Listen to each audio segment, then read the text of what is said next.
Shalom, selamat siang untuk kita semua, saudara-saudari yang terkasih.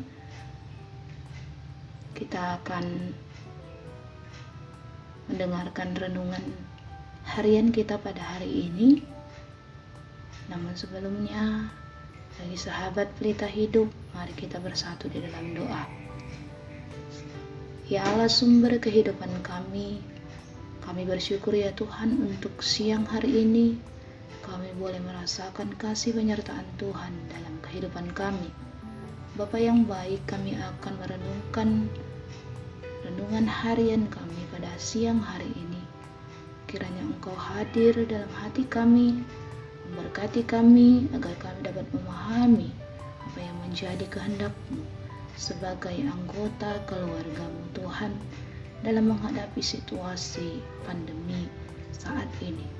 Terima kasih Bapa, buka hati dan pikiran kami supaya kami dapat memahami apa kehendak Tuhan dalam kehidupan kami. Di dalam nama Yesus kami berdoa. Amin.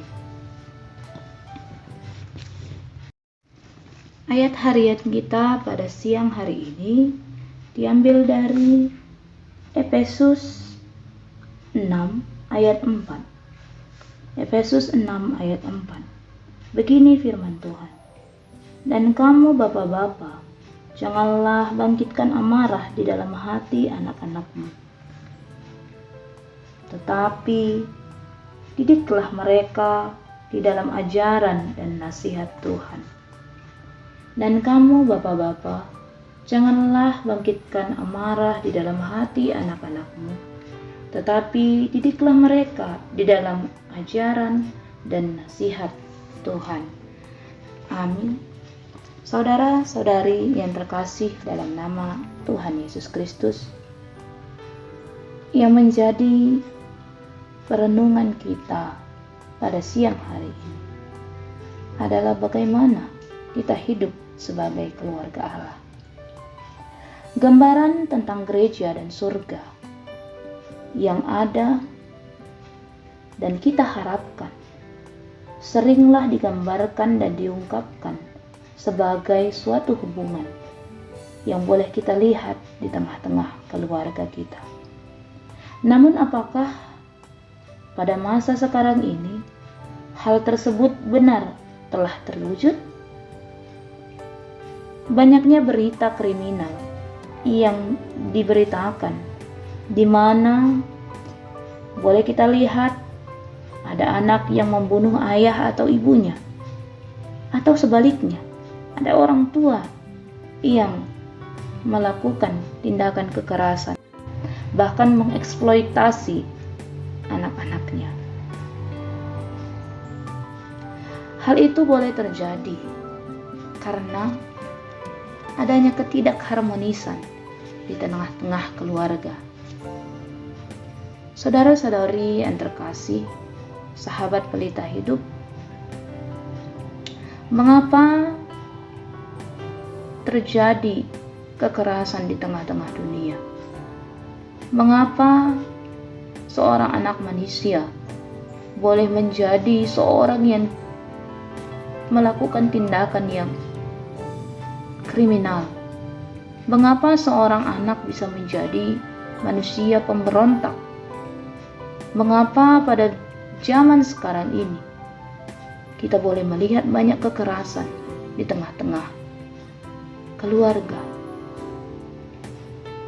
Pada zaman Paulus pun dalam menuliskan surat ini, hal-hal yang telah diungkapkan di atas tersebut pun terjadi pada masa itu.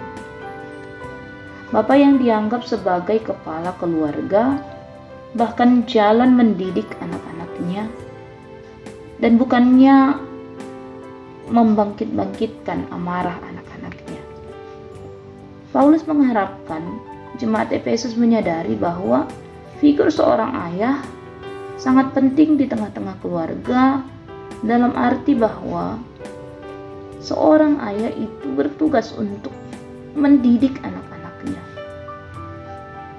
untuk menasihati anak-anaknya di dalam ajaran yang benar tentang Tuhan.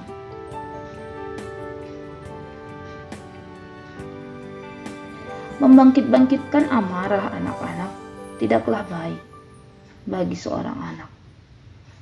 Bahkan kadang-kadang membuat si anak itu merasa tidak nyaman dan tidak dekat kepada orang tuanya. Ketidakharmonisan yang terjadi di tengah-tengah keluarga, terkhusus ketika seorang anak sering sekali mendengar pertengkaran dan bahkan terlibat pertengkaran antara orang tua, antara ayah dan ibunya, kerap kali menimbulkan seorang anak itu menjadi seorang anak yang cenderung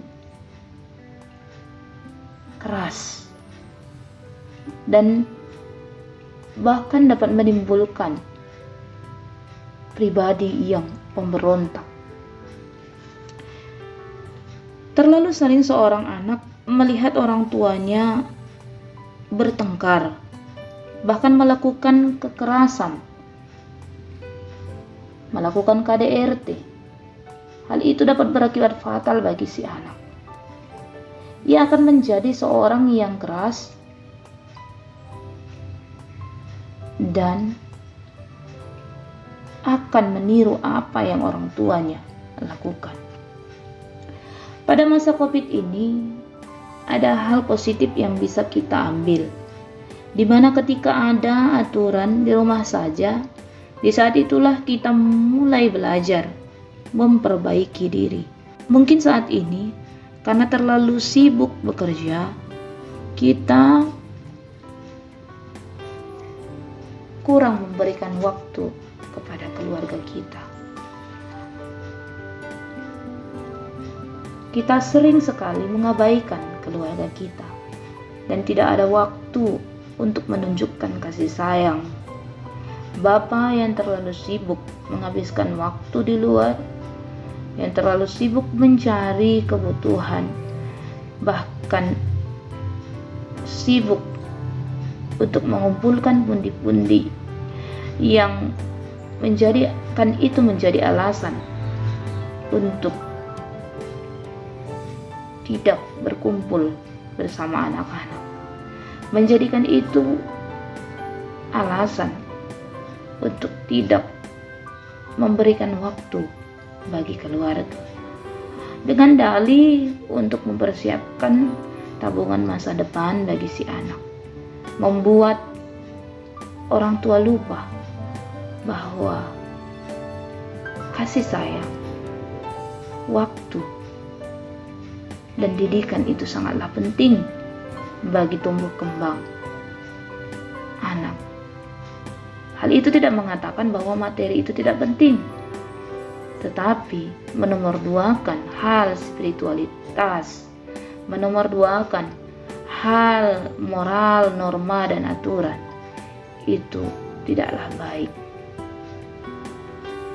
Untuk apa seorang anak hidup dalam gelimang harta, tetapi ada kekosongan di batinnya, tetapi ia tidak merasakan kasih sayang orang tuanya, tetapi ia kehilangan figur ayah dan ibu yang sesungguhnya.